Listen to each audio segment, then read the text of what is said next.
Hello, I'm Megan Ryan, and the theme that I will be discussing today is how love in ancient Greece was depicted as forbidden and hardly ever occurred. Marriages during this time were usually arranged marriages or marriages in exchange for money and valuable goods. This can be seen through the writing during this time period.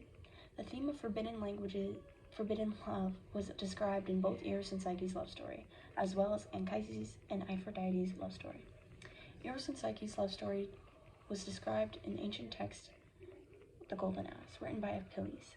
One of the major themes found in the portion of the text was how love can be incredibly challenging at times and is illustrated throughout the story when Eros and Psyche faced different challenges that separated them from one another. Both must do extremely difficult things to be with one another.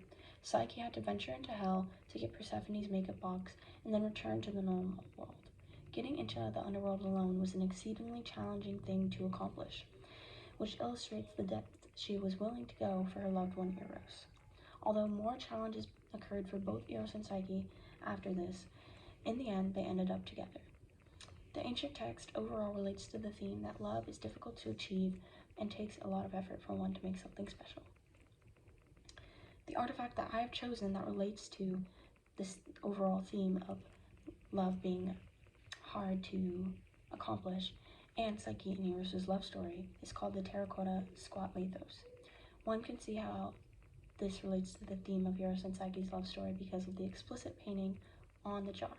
It depicts Eros by illustrating him having wings and an arrow, which are classic traits Eros was known for. The artifact dates back to the late 5th century BC and can now be found in the Metropolitan Museum and was founded by Roger Swan. The second text that relates to the love being forbidden or hard to achieve in ancient Greece is Aphrodite's Homeric hymn. Homeric hymns weren't written by Homer himself, but were thought of Homer in the process of writing them. In the text, Aphrodite falls for a human named Anchises and sleeps with him, but this type of behavior, such as gods sleeping with mortals, is frowned upon by other gods in ancient Greece times. So Aphrodite reveals to him that she is a goddess, and then he begs her not to kill him. This is because he's a mortal man and should not be with a god.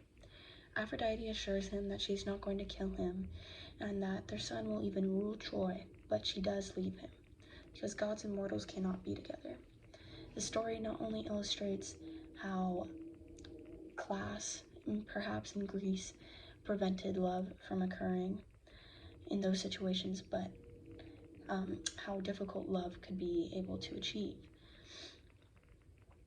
And then the artifact that relates back to the theme of Aphrodite's hymn, or the overall theme of love being forbidden, is another squat lathos, or an oil jar.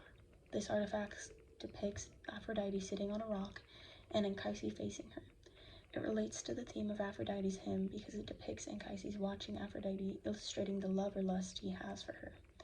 The oil jar was founded in 1896 by Edward Perry Warren and is now displayed in the Museum of Fine Arts in Boston. The oil jar would have been made in the classical period around 410 to 400 BCE.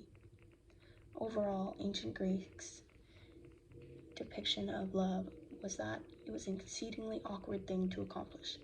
It did not always work out, but this was most likely due to the time period and how marriages in that time were not for being with those that you chose or loved, rather for survival. Thank you.